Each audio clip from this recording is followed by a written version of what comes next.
We'll tell you one thing. Sometimes we come on this show and I start, with, hey, Solana, slow your roll. The Heat lost to Charlotte or the Heat lost to Detroit or Orlando. And I say, it doesn't matter. Like, that's okay to have a loss like that once in a while. Like, don't let it get too big in your head. On the other hand, I don't think you can overstate enough just how important that Heat victory in Philly was yesterday. Because then, he's feeling proud. He's excited. The Heat are back, baby! Heat in 5, culture, guts, don't let go of the ropes, burn the boats, Heat and mother bleeping 5, baby! Woo! That was, Crowder, a very important, big victory over Philadelphia, in Philadelphia, coming off 4 straight losses where we were pretty certain it was going to be a 5th straight loss because Philly was at full strength. So, where I sometimes say, hey, slow your roll, it's not that big a deal. This one to me seems like a pretty big deal because you're almost like, if you lose that game and you've lost 5 in a row, and obviously Jimmy Butler was upset after the 4th loss and he gave you everything. And by the way, I don't even want to talk about James Harden's 3 at the end, which should have been curtains for the Heat. Philadelphia will take that shot 10 out of 10 times, perfectly set up for James Harden, and that thing was in. He couldn't believe that thing went out. But regardless, we'll take the victory. But honestly, for me as a Heat fan, that one meant a ton last night. Crazy, because we joked about it yesterday. Well, let's not get too excited about this one because they're the 2 of the best teams or 2 of the one of the 2 top 3 teams in the East, and they go out there and whoop them. So whenever it's all gone and Kevin Love's not doing his thing and our stars aren't playing like stars, our backups aren't playing like backups, we go and beat one of the best teams in the East. I'm with you. That was a big win because the Heat always have that little thing in the back of everybody's minds.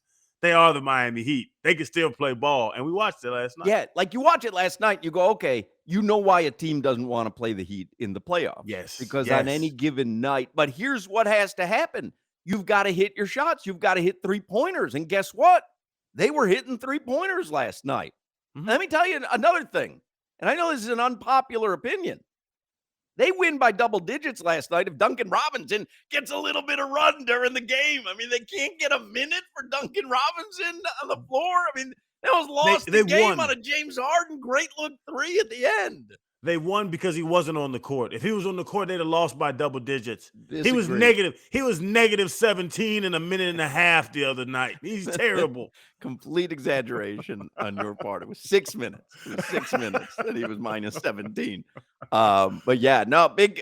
For me, I'm sure you're excited, Solana. I didn't hear the post-game show, but that one had to feel good. And you had to be a little bit nervous when James Harden launched that perfect-looking 3. Come on, a little nervous? That bum has never hit a big-time shot in his life. Are you kidding me? The previous possession when Joel Embiid, the NBA's leading scorer, he should be MVP, not Nikola Jokic. Bam Adebayo, put him on his ass. That's what he did. It wasn't even close. Bam, Defensive Player of the Year. Lock it in after last night. I don't care if he struggled offensively.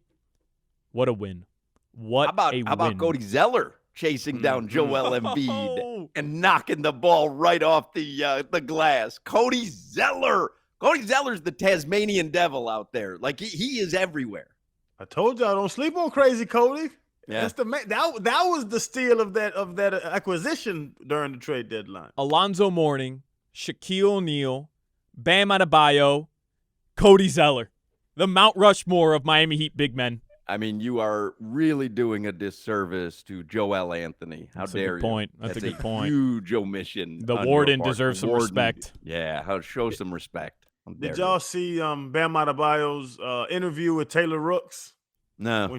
When she asked him about Defensive Player of the Year, yeah, and he was like, "I should have won it 2 years in a row." And this is him. This is not her feeding him stuff. And she was like, "What about Marcus Smart?" He said he doesn't guard 5. I guard 1 through 5. She was like, what about Rudy? Fair argument. She's like, what about Rudy Gobert? He was flat out like, I'm just better than him. And he was sitting there looking at her with a straight face. It wasn't a shtick. He really believed that. Hey, by the way, put Bam on Minnesota. Take Rudy. Make that trade for Bam instead of Rudy Gobert. Minnesota's a much better team. Yes, Bam Right? better than Rudy Gobert. Oh, for sure. Especially like defensively, you can argue. Offensively, Bam is dominant over Rudy Gobert.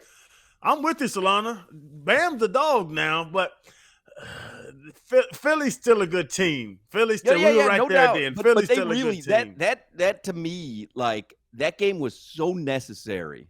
It was you knew how today was going to feel as a Heat fan, and it doesn't. It feels the exact opposite. Now they're going to lose by 30 tomorrow at home. There's no chance that they can beat that team 2 times in a row. But that was one hell of a win last night.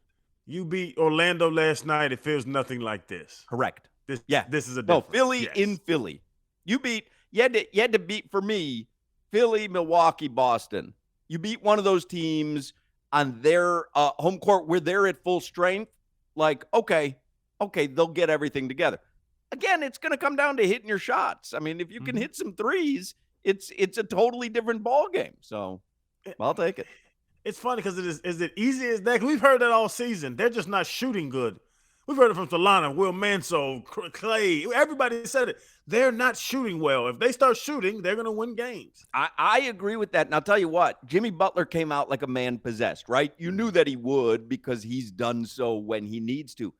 He could have been that man possessed. If they're not hitting their threes, it still would have resulted in an L last night.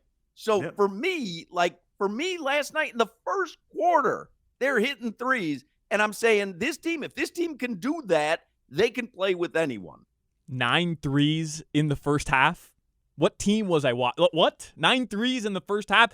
It sounds like an oversimplification of what their problems are. And there's several problems with this team. Like, they're a flawed team at times. But you saw it yesterday. Bam and Tyler struggled offensively, combined for 10 points in the first half.